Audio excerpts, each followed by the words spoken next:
It's a statement that we often make in the debate around the treatment of those with gender dysphoria. Rather than cutting the body, we should heal the mind. But trans allies and activist doctors ask parents of transgender identifying youth the shocking question, would you rather have a living son or a dead daughter? It's a trope that's repeated by the media and politicians, and it's that gender affirmative care, the puberty blockers, the cross-sex hormones, and the castration and surgery saves lives. And across the legacy, but dying media, they push this narrative. But is it true?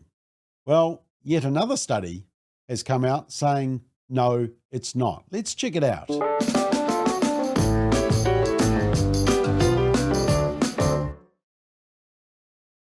So here's an article from Stuff relating to the painting of rainbow crossings. In fact, this paragraph was repeated in a couple of articles on this issue from different media. And they say this: we know for a fact people in rainbow communities have higher suicide rates than the general community, and any kind of public support or sign that shows we are welcome helps to mitigate the general negativity that often society shows to us. Now, the problem with that claim and the conclusion that they draw, and which the media parrots ad nauseum, is that it has no credibility. And yet another study has just been released proving once again that the statement has no credibility and actually does more harm than good. Now, before I get to the latest study, state-funded Radio NZ were back on the propaganda train 2 weeks ago with a very long piece entitled 1 in 5 trans and non-binary people threatened with physical violence. Now, we should all be concerned about violence towards anyone, but typically this article gave only one side of the story and pushed the basic narrative that trying to change your sex is completely normal. And if you believe that you're born male or female, that you can't choose your sex, if you believe that only women can get pregnant, that dudes should not be playing in women's sports, and if you believe that boys should not be in girls' changing rooms, then you are the problem, and that your personal convictions based on biology are leading to violence and harm.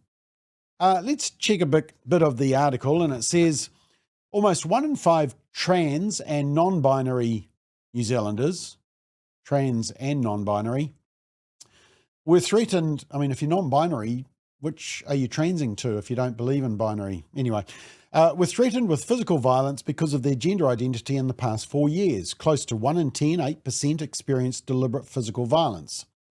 It doesn't say from who.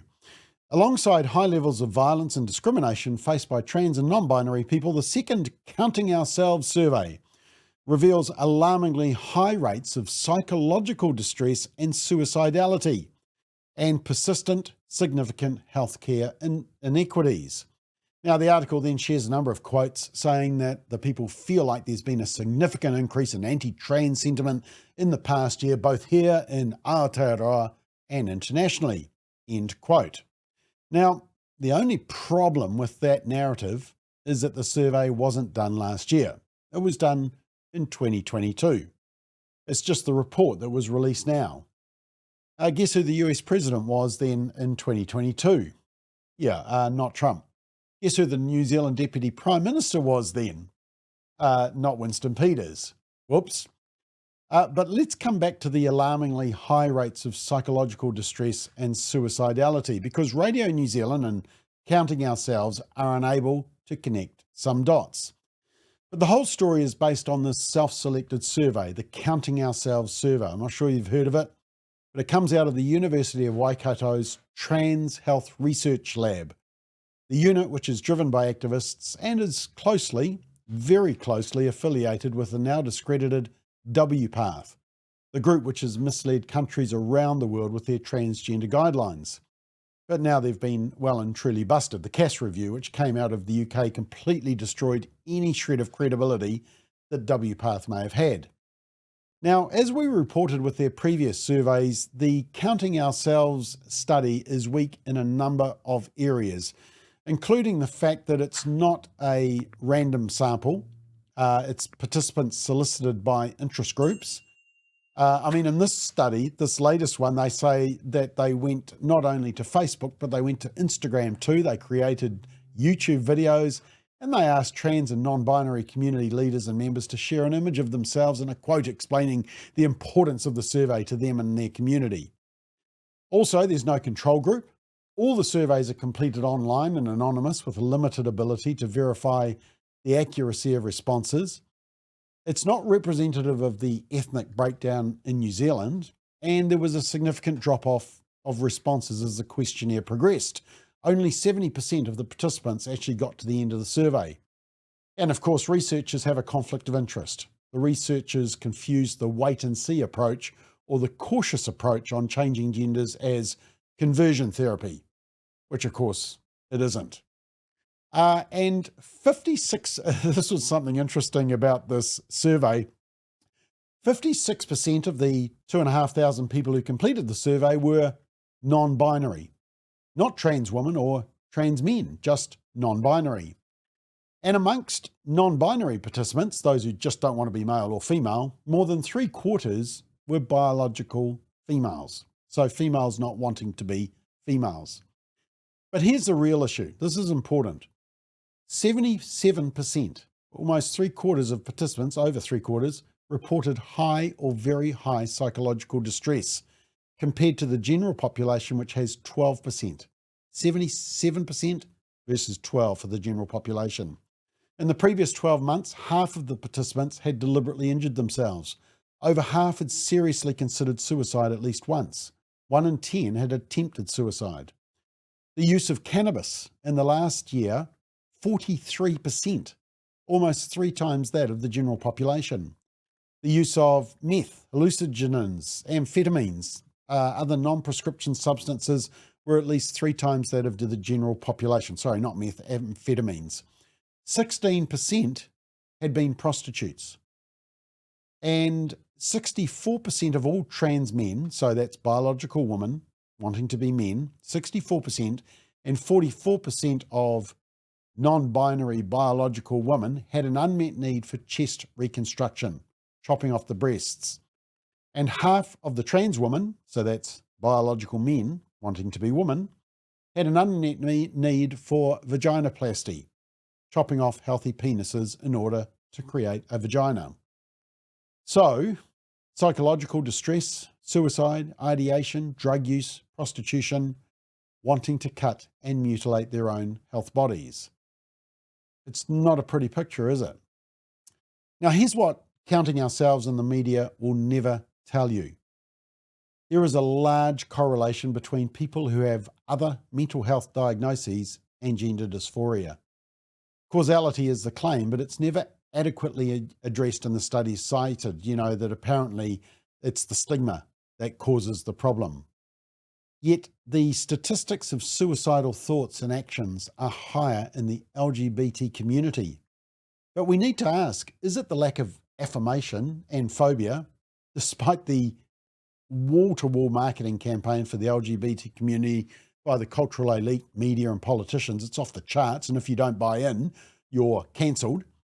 Does the so-called homophobia and transphobia cause the suicide and the mental anguish, or is it a symptom of another mental health issue, such as depression or anxiety, autism, trauma, drug use, prostitution, suicide ideation, or many other issues? Now, we would argue it's definitely the latter. Sexuality and gender confusion is depressing and stressful. How can I say this? Well, it's what the research shows. One of the few rigorous studies which was completed in Sweden followed a transgender group of adults from 1973 to 2003. And this study found, let me just find it here. This study found persons with transsexualism after surgery, after sex reassignment, had considerably higher risks for mortality, suicidal behaviour, and psychiatric morbidity than the general population. The findings suggest that sex reassignment, although alleviating gender dysphoria, may not suffice as treatment for transsexualism and should inspire improved psychiatric care after a sex reassignment for this patient group. In other words, the surgery didn't solve the mental health issues. No surprise. And then there was a more recent study which I've told you about from the beginning of last year from Finland. Now remember that the mainstream media have been silent on this research. Their silence is deafening because they don't want to tell you about these studies. It goes against the mainstream narrative. But this Finnish study found that the suicide risk in a large group of adolescents was predicted by the psychiatric problems that accompany gender distress, not by the gender distress itself. Let me repeat that. The suicide risk was predicted by the psychiatric problems accompanying the gender distress, not the gender distress itself. Now, as commentator Bernard Lane said, dramatic claims of the risk of attempted suicide among trans-identifying youth are typically based on low-quality, anonymous, online self-report surveys with no follow-up checks, potential exaggeration driven by a constant transition or suicide narrative, and convenient samples unlikely to be representative. That sounds just like our Counting Ourselves survey, eh? But just as the Swedish study said, this is what the Finnish study said. Although the rates of suicide is just over 4 times higher among trans youth people than their peers, this is a Finnish study, this is explained by their more serious psychiatric problems. When these psychiatric problems are taken into account, there is no evidence that the transgender people have a higher rate of suicide. Now, this Finnish study vindicates the decision by the government to adopt a more cautious treatment policy in Finland, targeting psychiatric, social and educational problems amongst young people. It goes on, the researchers say in their British Medical Journal mental health paper, it is of utmost importance to identify and appropriately treat mental disorders in adolescents experiencing gender dysphoria to prevent suicide. In addition, health policies need to ensure that accurate information is provided to professionals along these lines. And they studied more than 2,000 gender-referred teens between 1996 and 2019. I mean, that's 23 years and a control group, which many of the pro-trans studies don't have. In other words, the main predictor of mortality in this population is psychiatric morbidity. And medical gender reassignment doesn't have an impact on the suicide risk. That's the words of the researchers. But here's the latest research that has just come out. The study was by researchers from the Baylor College of Medicine and the University of Texas, and it was published in Oxford's Journal of Sexual Medicine. Now, they have sampled 107,000 patients, and they say they wanted to evaluate mental health outcomes in transgender individuals with gender dysphoria who have undergone gender-affirming surgery. And they argued that, well, transgender individuals face heightened psychological distress, including depression, anxiety, suicidal ideation, partly due to stigma and lack of gender affirmation. Well, is that true? Now, they say mental health outcomes include depression, anxiety, suicidal ideation, substance use disorder, body dysmorphic disorder, and it's assessed over 2 years post-surgery. So that's how they figure out if there are mental health conditions after the surgery. And they say in the introduction, despite increasing support for gender-affirming medical interventions to alleviate distress in transgender individuals experiencing gender incongruence, the long-term mental health outcomes associated with these interventions remain largely unclear. Much of the available research is based on small sample sizes, cross-sectional designs, and self-reported data on treatment exposure and mental health outcomes, which can introduce biases and limit the reliability of findings. A meta-analysis of small-scale studies, primarily cross-sectional, suggested a positive association between self-reported hormone therapy and gender-affirming surgery with improved mental health outcomes. However, these studies are often limited by short follow-up periods and lack of control for confounding variables, making it challenging to establish causative links over time. So, gender-affirming surgical procedures for biological females include mastectomy, so chest masculinization surgery, what they call it, while for biological men wanting to be women, it's a tracheal shave of the Adam's apple, breast augmentation, and vaginoplasty, which, guys, would make your eyes water just thinking about. Now, one thing I noticed was that of the 107,000 patients in the study with a diagnosis of gender dysphoria, only 12% had got to the cutting of the body stage, partly because it's expensive. Not many medical professionals want to be involved in destroying healthy body parts, and basically it's a radical procedure. Rightly so, it's seen as that. But also interesting was that there were people in the study who underwent masculinizing or feminizing gender-affirming surgery where there was a lack of documented diagnosis of gender dysphoria in the first place. So no documented problem, but they went ahead with the castrating and chopping anyway. So what did the study find? Well, they found that those undergoing surgery were at significantly higher risk for depression, anxiety, suicidal ideation, and substance use disorders than those without surgery. They found that sex change surgery doubles depression rates amongst gender dysphoric individuals rather than reducing them. Males who underwent surgery had a depression rate of 25% compared to 11% in those who didn't have the surgery. Females who underwent surgery had a depression rate of 23% compared to 14.5% in those who didn't. Now, feminizing individuals demonstrated particularly high risks for depression and substance use disorders. Feminizing, in other words, that's dudes wanting to be female.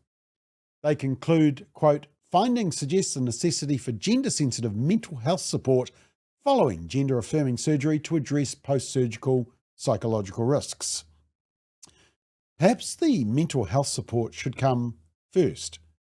Rather than cutting the body, they should heal the mind, just as we would do with someone with anorexia nervosa or body integrity dysphoria, which is a rare mental condition that causes people to want to amputate a healthy limb or body part.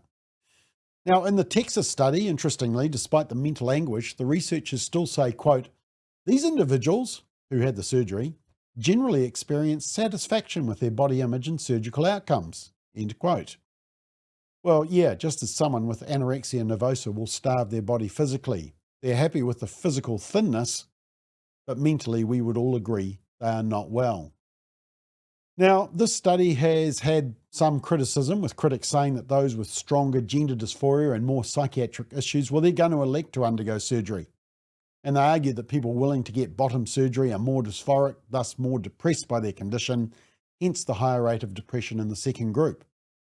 I mean, isn't that an argument for not cutting the body, but rather healing the mind anyway?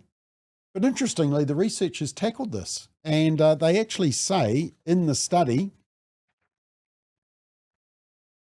findings suggest They